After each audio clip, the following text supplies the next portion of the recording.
Bismillahirrahmanirrahim. Elhamdülillahi Rabbil alemin. Ve salatu ve selamu ala Resulihi Muhammed ve ala alihi ve sahabi ecmain. Amma ba'd. Selamu aleyküm ve rahmetullahi ve berekatuhu. Allah Teala'dan yordam so'rab, Baqara surasini tafsir qilishni boshlaymiz. Baqara surasi Qur'oni Karimdagi 2-sura. Baqara surasi Madinada nozil qilingan. Oyatlari 286 ta. Qur'oni Karimdagi suralar ikki qismga bo'linadi: Makki va Madaniy deb. Makki degani Payg'ambar alayhisalom Makkada yashab turgan paytda Payg'ambar alayhisalomga nozil bo'lgan oyatlarni Makki deb aytiladi. Payg'ambar alayhisalom Makkadan Madinaga hijrat qilib borib Madinada yashagan. Madinada yashab turgan paytda nozil bo'lgan oyatlarni Madaniy deb aytiladi.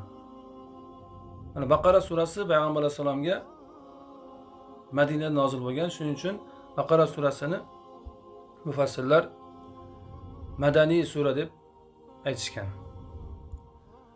Bismillahirrohmanirrohim. Baqara surasining birinchi oyati Alif Lam Mim.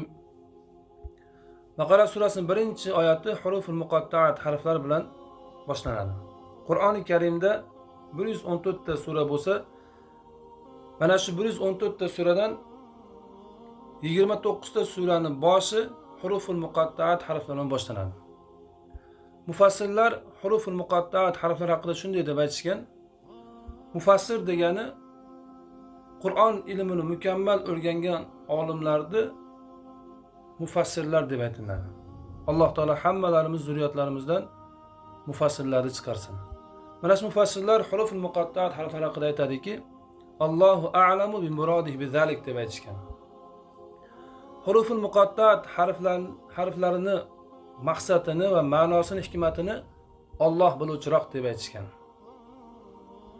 Payg'ambarimiz sollallohu alayhi vasallam hadis umarlarda men alif lam mimni bitta harf deb aytmayman degan. Alif bitta harf, lam bitta harf, mim bitta harf deb aytaman degan.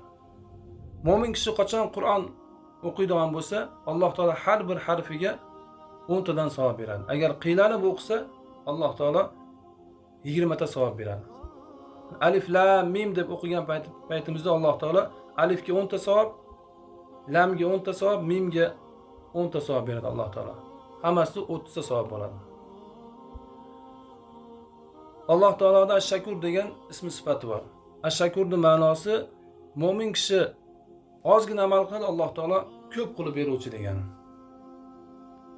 Alloh taolo haqiqatan Shakur degan ism sifatga loyiq bo'lgan zot. Mana alif lam mim deb o'qiydigan bo'lsak, Alloh taolo bizga 30 ta savob beryapti. Har bir harfga Alloh taolo 10 tadan savob beradi. Agar qiylanib o'qiydigan bo'lsangiz, Alloh taolo 20 tadan savob beradi Alloh taolo. Alloh taolo hammalarimizni Qur'on barakasidan mahrum qilmasin.